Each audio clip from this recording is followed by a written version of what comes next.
Okay, we're starting a wiring harness. This cluster of wires go to a GM column, but because they're mounted so far forward in the buggy, they're too short, so we're going through and cutting off all these wires one by one. We're cutting them off and we're taking the top half and putting it on the other half of the wire so we know what wire we can clip it later. But we're having to go through and solder each connection and shrink wrap it. So we're going to do that one by one for every wire until we have them ran up into the pod. So that's going to be our next job for an hour or two. On the wires that we're splicing on the bottom, we're cutting them. We're taking the other end and bringing it up to the top and temporarily attaching to this wire. That way we're doing them one at a time. That way we don't get them mixed up. And that way when we go to hook them up, we still have the identification on the wire on the collar. So that's what we're doing. And this part goes into the gauge cluster. Okay, we got about 6 more wires to go. These are the heavier 12 gauge, and I ran out of wire. I've got more coming tomorrow. So we got all those done. So tomorrow we'll pick up and we'll finish these. This has been a huge pain in the ass. I don't know if it's me or the solder gun, but we're slowly getting it done, but it's been very frustrating. I just don't solder a whole lot, so it's hard for me to troubleshoot what the problem is, but we're getting through it. But we've got all the wires coming through. And these wires aren't color coded because once they come through, because we had to extend the wires, and I don't have, obviously, 1,000 different colors of wire. So the ends, on the ends of them we put, you can't tell, but that's actually pink. So that will get clipped off when it gets to the top. But so they're all marked, so we know they're going to the right place. So we don't get confused.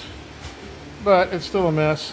It's really frustrating. Wiring is the thing I like least on any project, so I really don't enjoy this part at all, but we'll get it.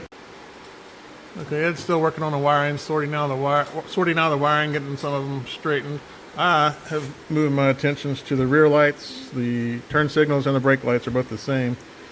What I decided to do on these, in case these break or something, I have to replace them later, I'm putting these bullet ends on them, and these are heat shrink. So I'm putting heat shrink on the wire, and then I'm putting these on over those, crimping those, shrinking those down. Put this piece over top of the connection there and putting the red shrink wrap on the positive. So what I end up with looks like this.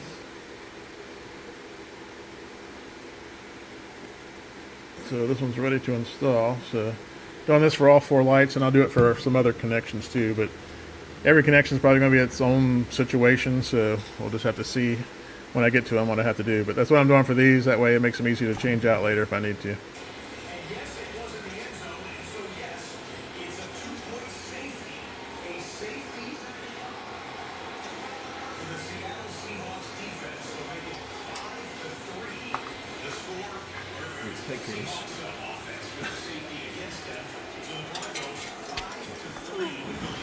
Alright. Okay, we made some pretty good progress on our pod. We've got, I think, all but 2 or 3 more wires to run through there.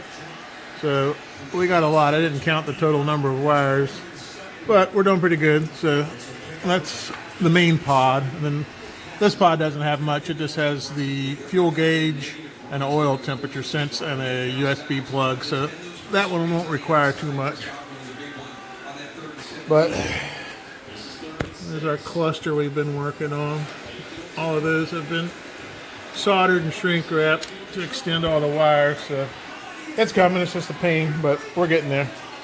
Okay, making a secondary mount for my throttle cable. I took a piece of aluminum and I wrapped it around the bolt, put it in the vise, tightened it, and it wanted to rise up, so I had to keep hammering it down as I did it with the big hammer. So let's see, let's fold it over, and then I'll put a bolt in it to clamp it over it, so see what it looks like. Okay, that's what I ended up with. I put a bolt in there to clamp it, but I'll have to open this up to get the throttle cable onto it, but I need to put a bend here to mount it, so still keep working on it, see what we get. Okay, here's how the finished bracket came out. I haven't got it in yet, but it's going to hook around the throttle cable and go on the underside of that, come up on the bottom of that, and hopefully that'll work. So we're about to find out. Okay, it looks like it's going to work out. I got it in there. I put a little piece of rubber inside to squeeze down on the line, so protect this line, keep it from cutting into it, but also make it tighter. So it's super tight. It's not going anywhere. So it's spaced out right. Everything worked out. Got my throttle connection made. I made a barrel that goes through and drilled a hole in it, and I just made it wider so I can get a hold of it, so it doesn't interfere. It just makes it easier to get it out when I have to get it in and out. Because a lot of times these aren't very wide, and you end up dropping them, but it's not going to interfere with anything. So that way I can get my finger and index finger, thumb and index finger on it. So that just makes it easier to work with. And then I'll put a lock nut on this, 2 nuts, so it can lock it down. And I greased that a little bit. And then I took the same, I think it's 5/16 rod, I took a piece there and drilled a hole in it to run that rod through it. And then I had to narrow it a little bit and cup it on the inside so it fit around that. But that's what I did for my throttle, so I think that'll work out.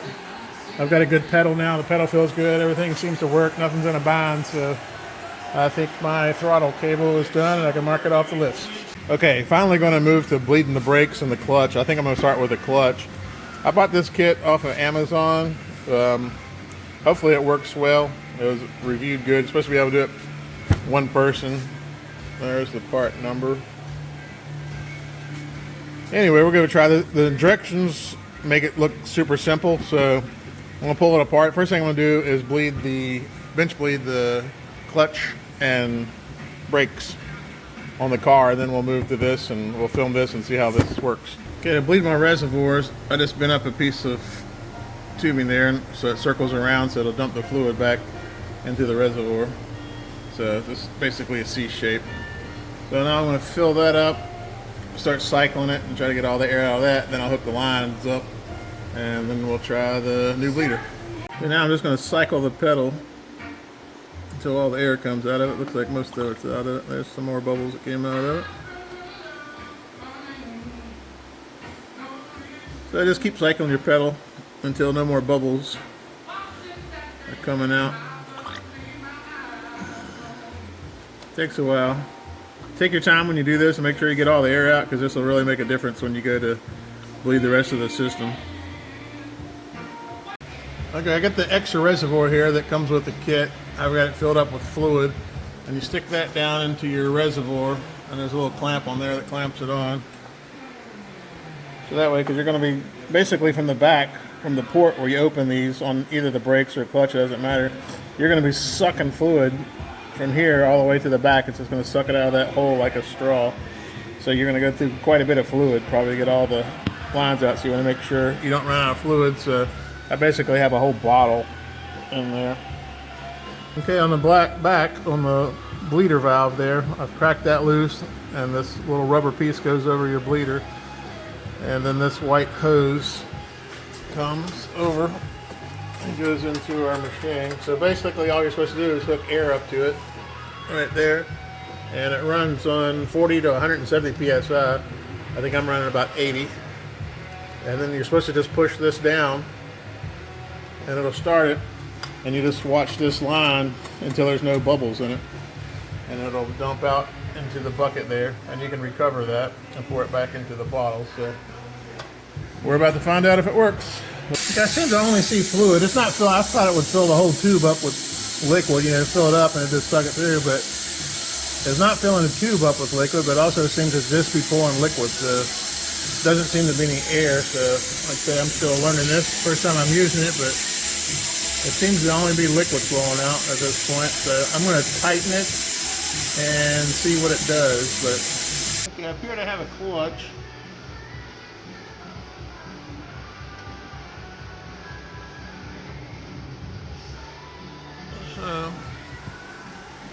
So at least working a little bit, so I'm going to keep working on it.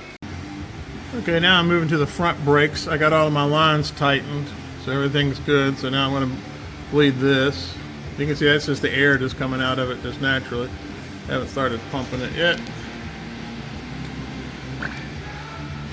And you can see how much air comes out. I did the clutch for about 5 minutes before I got it all out. Okay, luckily I realized before I got too far, I need to bleed both of these at the same time, because if I just did the front brakes when you push the pedal, because there's only one pedal working two of them, I'm not going to have full motion on that once the front brakes work, so it wouldn't be able to bleed this. So I'm going to do both of these at the same time. So luckily I caught that. No big deal. I mean, I could unhook a pedal if I had to do it, but I don't want to do that. So I'm just going to bleed them both at the same time here. I'll leave the back brakes like this as I work on the front brakes, and then I'll be able to bleed the rear brakes once I do that. So no big deal, but if you do have two reservoirs and one pedal, you should bench bleed them together. They try to go by sight, but you can feel, if you hold the line, you can feel the bubbles pass by. They're sort of like little bumps. I find that almost easier than watching it. Like I say, it'll just feel like a little bump that goes across your fingertip when air comes through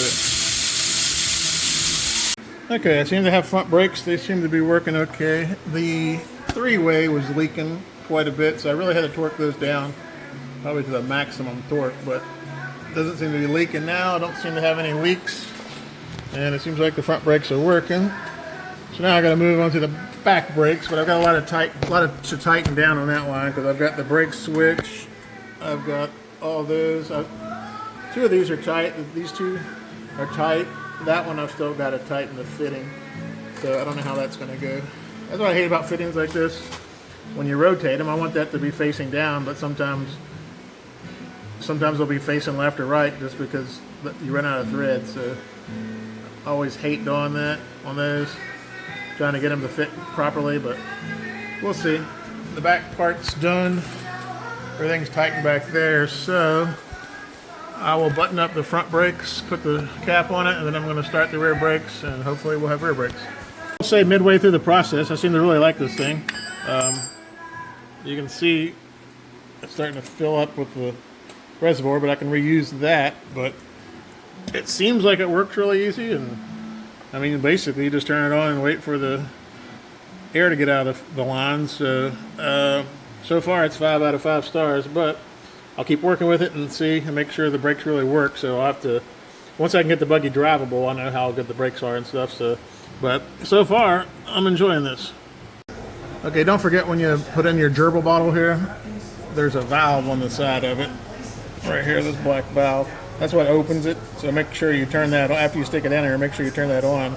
Otherwise, your fluid won't come out. So it's easy to forget about. So far, I've been good about it, but just wanted to point that out. But so far, this brake system works pretty good. And when we do the rear brakes, like I say, there's more involved since it has a steering brake. And there's more connections, like the brake light there. So I got to check for leaks, and hopefully we get all the air out of it. So let's turn the pump on and find out what happens. All right, try to get this on camera. If you see the chrome right there, you can see there's some dark spots right there. What those are is when you pump the brakes, that is a defect in that. So that's a hole in a place there's not supposed to be a hole. So I think the brakes are working, but I'm going to have to replace this. It's going to be a pain in the ass, so I guess I'll get on the phone right now and get a new one ordered. This one's probably not under warranty anymore because I've had it for so long, but I'll talk to him and see, since it's an actual defect in the product. So let me go get on the phone and see what I can work out. Okay, I came in the house to eat lunch. I contacted Amazon, and that cutting brake actually came through Apple Tree, so I reached out to them, and they're going to see what they can do. They think they could probably do something since it's a manufacturing problem, since it's sweeping out of that hole like that. I went ahead and ordered a new one, so that'll be here on Thursday. So hopefully I'll finish my brakes up on Thursday. Okay, while I'm waiting on my new cutting brake, I'm going to work on the battery box. I bolted it down, so it's down. I cut these off and welded the bottom nut on these, on the bottom side, so those are in tight, so everything's tight. And for the floor of it, I want to put a cushion, so I sacrificed one of my floor mats there and cut a piece to go into it. So that's going to be the base. And I'm waiting today. I got another wire coming, so after I get this in, I'm going to work on the clamp that holds the battery down. Okay, to make the safety catch for my battery tie down, I took some aluminum. It was about 1/8, well, probably 3/32 aluminum. And then I've bent it the first, just around the spring there, then I put a piece of shrink wrap on it. So that's all I'm doing at first. That's step one. Okay, now I got a little springy wire. I'm going to drill out the hole downs and then I'll bend it in shape and hopefully it'll work. Okay, after I bent the ends and shrink wrapped everything, that's the finished product. So now I'm going to stick it on here. I marked where the holes are on these. I had to drill little tiny holes on those and I put pink on it, like my marker bolts, so I know where the holes are. Let's see if it'll go in now and see if it works. Okay, it goes in pretty simple, and I think that should work. That holds tension on those, so if those back off, they can only loosen. They couldn't completely turn, so they couldn't come all the way off. So I think that'll work. I might have put a piece of shrink wrap over this, loose, not shrink wrap, but just put it over it so it doesn't scratch the blue there. But other than that, I think it's going to work. So pretty happy with it. So, it says black plug and clear. There's a black plug and a clear plug. Here's a black plug that it's been extended with a black wire. It says red. Yep, it should be 56. Or no, I'm It's sorry. not labeled. No, it should Unless be. you find where it goes to. Yeah, it should be 56. Because that was split. The two reds were split between both of them. One of them's 56 on the black, which is. Are you videoing this? yep. You want? And I know you're this far into it. I'd pull this son of a bitch out and put a 12 wire in it. Yeah. You're going to be battling monsters with this you ain't even encountered yet. I hate to say that, but That's okay. I mean, it's already been an option in my head, so I wanted to put a Chevrolet steering column in it. yeah, It's that's plug not and play. happening. I would rather, yeah. Now the new one's going to have the same Chevrolet steering column, so because some of the issues are still going to remain the same.